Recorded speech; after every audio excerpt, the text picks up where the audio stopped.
understand what is contained in this report.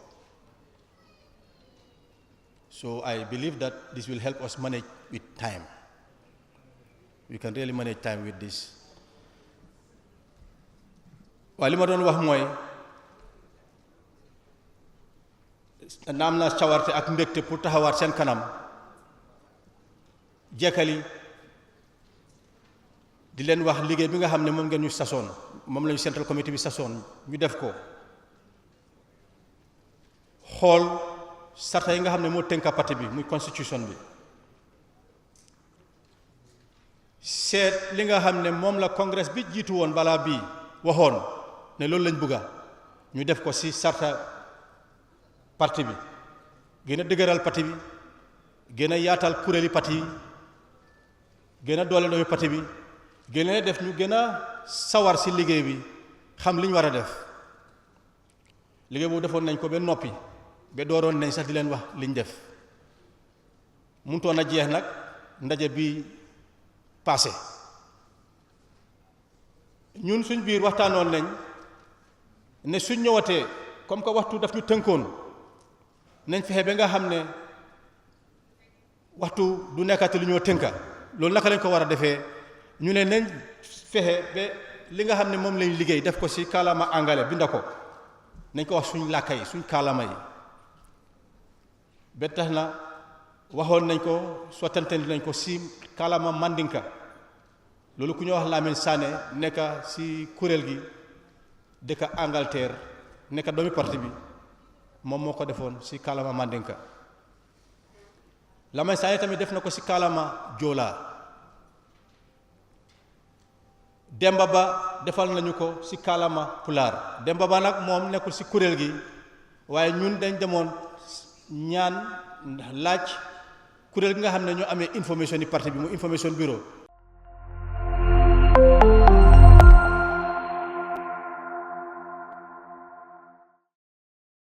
widespread human rights challenges globally. Despite decades of advocacy and growing awareness and some progress, violence continues to affect women in every society, including here in the Gambia.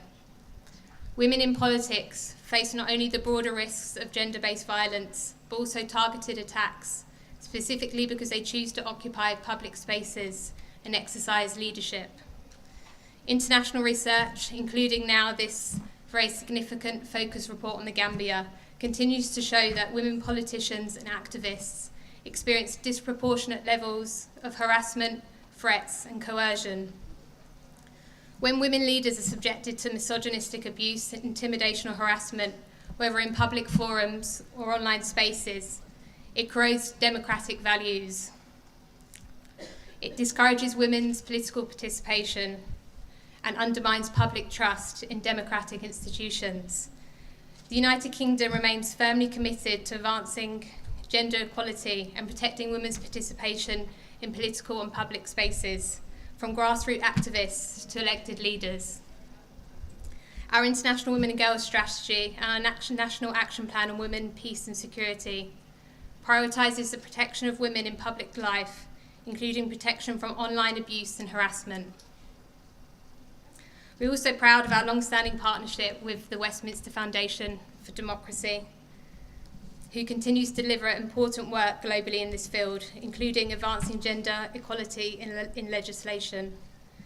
Here in the Gambia, WFD has for many years been a close partner of the National Assembly, working together to strengthen efforts to address to strengthen institutional capacity and promote inclusive representative politics. Today's report is a call to action. It calls on political parties, state institutions, civil society, the media and digital platforms to confront the structural drivers of violence against women in politics, to strengthen protection and to protect women who choose to lead. When women are pushed out of political life through fear or discrimination, societies lose diversity, innovation and accountability. But when women lead, communities thrive. Inclusive political systems consistently deliver stronger and more resilient democracies. Let me close by congratulating WFD and all Gambian partners and contributors on this vital and this important piece of research and the recommendations that the report has produced. We will continue to stand with you to ensure that every woman can participate fully and safely in political life. Thank you very much. To politics, we get to see a lot of this violence happening in the Gambia.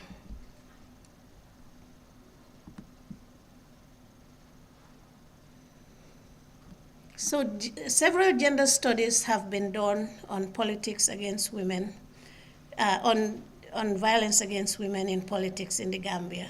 And it has examined representative gaps. We all understand the gaps of gender in the Gambia in politics. We all understand that there are fewer women representation in the Gambia, and even these women, when they get into politics, they do suffer a lot of violence. And this has been what the reality is in the Gambia. So the purpose of the study, the purpose of the study is was to generate evidence that could guide national institutions, political parties, and international partners to understand, prevent, and respond to violence against women. So the research aimed to document the experiences of women who participated in politics at different levels, within parties,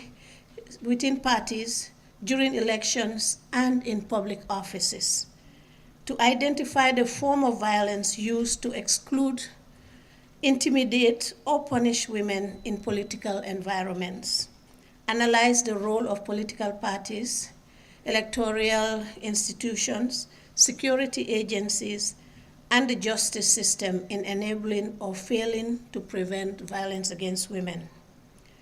Examine how digital ecosystem, including social media, online political networks, shape violence against women, which this we found out has become quite an emerging issue. Assess how trauma, fear, and emotional risk influence women's political behavior and willingness to report violence. Through the research, we found out that most women, even though they experience violence, they hesitate to report the violence that was done on them because they found out that it would not yield any results, either through the political parties or the legal system as well. And it also provides actionable recommendations aimed at strengthening institutional accountability and create safer pathway for women's political leadership. The methodology used, the approach, we utilize a quantitative, trauma-informed, and institutional-focused methodology. Objective designed to protect participants while capturing the structural nature of political violence. Data collection methods, key informant interviews, focus group discussions, and in-depth interviews. We made sure that participants were aware that their privacy was always going to be guarded. And this was one of our biggest issues, to make sure that whatever we discuss, we will not disclose where the information came from. We also had listening circles, which is a safe space where women can sit and share their experiences. We also collected data. We combined primary and secondary sources, including review of legal policies, frameworks, and study of violence against women in politics in other countries. Our participants, we reached 98 people. We had women in politics, including 2 former vice presidents. We had National Assembly members. We had political party leaders, civil society actors. We had journalists, We had the IEC. We talked to security personnel. And the scope conducted across multiple regions to ensure a diverse representation of political experience. So we got to we did not stay within the Combo area. We visited some of the upper river regions. So the findings: political violence against women in politics. The definition: the Westminster Foundation for Democracy defines violence against women as all forms of aggression, coercion, and intimidation against women as political actors simply because they are women. And this is the biggest thing, simply because they are women. The definition is rooted in established global and regional protocols regarding violence against women, ensuring there is no ambiguity in its application. And major contributors: violence against women is recognized as a primary factor contributing to the broader issue of violence against women in politics. State commitments. International normative frameworks require states to implement legislation, policies, and strategies to protect women from violence, to promote their rights to live a life free of violence, and to ensure their ability to participate fully in political life. So the forms of violence: psychological violence as a foundation of violence against women. Then you have, which this is one of the emerging ones, digital violence as a new frontier in violence against women in politics. And this one has been quite dangerous because those that are the perpetrators are usually hidden behind the computer screen, and they can make up stories, scandals. They question the morality of the woman in politics and harass her during campaign. And so this has become something that has to be dealt with. Sexual harassment as a tool of political control. It was reported across all major political parties and at multiple levels of political engagements. Although few women described incidents in detail, this was likely due to the emotional risk involved, where there was a strong consensus that sexual harassment is one of the most widespread and least discussed forms of political violence. Then economic violence and resource-based exclusion. It emerged as a structural barrier in this study. Women repeatedly highlighted the financial demands of political participation, including the cost of nomination fees, campaign expense, travel, mobilization, and voter outreach. While these barriers affect men as well, women lack access to the financial network, business connections, party patronage, and informal male-dominated financial circles that men routinely draw. We all are aware that the cost of politics has gotten much higher now that in order to contest, the fees have gone up. And so most political parties do not, and that's the reality, do not select women in viable constituencies.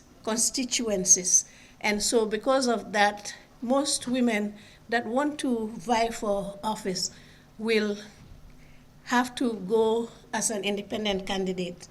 And as an independent candidate, the cost of running for office becomes a big reality that can stop them.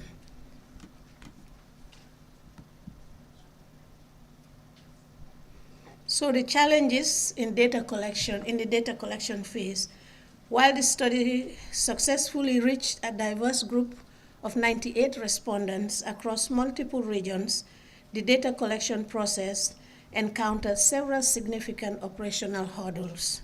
One of them is the geographical barrier and participant reach. A primary challenge was the physical location of intended participants, particularly those residing in the provinces.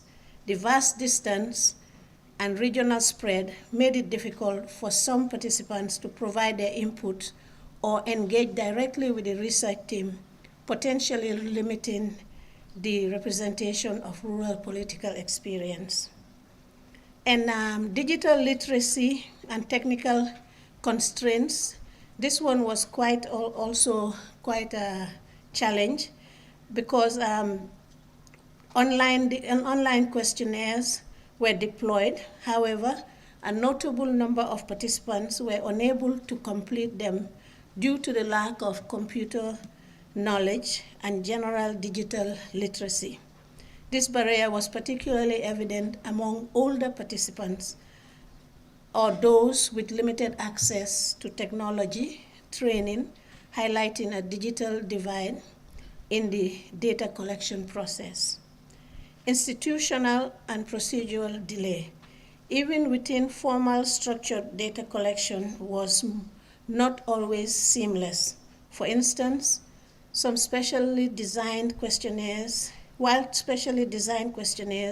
were distributed to the 7 members of Parliament's Gender Committee, one member did not complete the survey, illustrating the difficulties in ensuring 100% participation, even from the key institutional actors.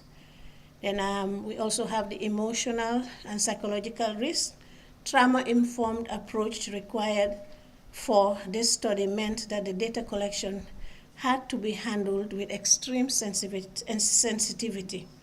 This led to instances where participants practiced self-censorship or provided only partial disclosure due to the fear of political realizations, or the emotional weight of revisiting violent experience that they have gone through. So we have a few recommendations. So recommendation to the National Assembly and the government. The National Assembly and the government of the Gambia has an essential role in establishing a legal and political environment that recognizes violence against women in politics as a threat to democratic participation, strengthen the legal framework on political violence against women, introduce measures to reduce economic violence, institutionalize gender-responsive electoral reform, and recommendation to the political parties to establish internal policies and mechanisms to address violence against women in politics, to ensure transparency in candidates' selection and access to resource for the candidates, promote women's leadership within political party structure, and recommendation to the IEC to create a dedicated violence against women monitoring and response mechanism, to develop gender-sensitive electoral guidelines, and to train IEC staff on gender violence against women in politics. And recommendation to the security sector to establish clear protocol of handling violence against women in politics cases, ensure confidentiality and survivor-centered reporting to the justice system, strengthen judicial understanding of violence against women in politics, and fast-track procedures in political violence cases, and to civil society, expand support services for women in politics, promote public awareness campaign on violence against women in politics. Our friends in the media, strengthen technical reporting on women in politics, counter digital misogyny, and level playing field. Recommendation to developing partners, support institutional reform and capacity building, fund research and also monitoring. So with that, I come to the end. This is a short analysis of what took place in the research. Thank you.